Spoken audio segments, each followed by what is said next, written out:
Hello guys, ako si Edgar Picolita, taga Digos City, Team Jologs Digos. Dati kong OFW sa Japan, 3 years. Yuli ko dire 2022.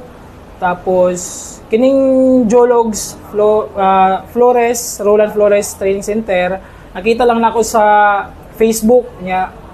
Daghan po ko kay ilang ni Eskwela ani, nindot man daw ang ilang feedback kay mutabang gid sila.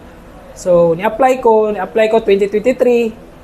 Paabot ko, kapasar ko exam 2023, nagpaabot ko industry sa manufacturing. So, karon nakaloy-an yun.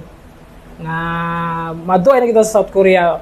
Ang akong advice sa kanang mo take og exam, study lang yun. Kung mag-start na mo, pwede mo mag-self-study.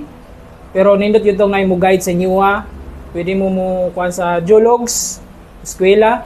Antod sa makalakaw mo, i-guide mo nila dihay. Salamat kayo. Shoutout pala sa Digos na kasama ko, sila Justin, si John Lloyd, si Frods. Kayong tatlo, masiselect kayong next selection. Ngayong umabot na selection. Yes, Dunib.